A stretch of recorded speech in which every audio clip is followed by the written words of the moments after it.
After an hour or two, Trevor found me and decided to join in on my childish splashing and swimming. "You're doing a thorough job of patrolling," Trevor joked. In response, I kicked up water into his face. He started snorting, trying to get the water out of his nose, while I was laughing at his discomfort. We continued goofing around until night came. We raced back to the pack house. That resulted with me winning, of course. Swinging open the front door, Trevor and I were still in a laughing fit, drenched all the way to our socks in human form. My eyes searched the house for Rebecca, but my laugh caught in my throat at who my eyes landed on. Kane stood in our living room with his brother Ryan, Marie, and a man who looked exactly like Ryan. I wholeheartedly hoped that wasn't the dad because his eyes rested on me, narrowed with disdain. My heart dropped into my stomach because this isn't the impression I wanted him to have of me, covered in mud, soaked, with a matching beta. I looked to Kane for help, but his eyes were wide and his mouth had dropped open. He stepped forward in response to my distress, closing his mouth. I hope he caught a fly in the process. "Lena, we thought we would stop by while Ace holds the fort. It's been quiet in my territory, but seems like yours has been busy." "Yes, it has. We just chased some wolves out of the territory before coming here." I tried to use it as an excuse for why we were so dirty.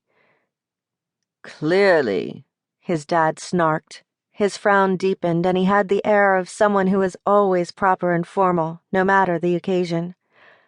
"Let me introduce my dad, Richard. He's wanted to meet you for a while now. How about you get cleaned up and we go get dinner?" Kane motioned his eyes toward the stairs, telling me to hurry. "Of course. Dinner sounds like an excellent idea. I'll just go do that cleaning thing," I ranted awkwardly, already starting to walk away. Getting out of their line of vision, I bolted to my room, chiding myself for not heeding Marie's warning. At the same time, I couldn't believe their dad was so rude. Taking the fastest shower I could manage, I made myself presentable and went to meet them in the living room. As I was approaching, I could hear his dad complaining about my pack house and way of order.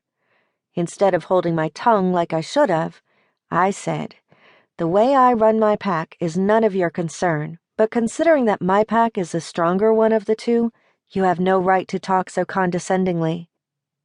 I watched his nostrils flare in anger. "How dare you speak to me like that? If you are my son's mate, then I will be your father-in-law and the grandfather of your pups. I am also a former alpha and will not tolerate disrespect."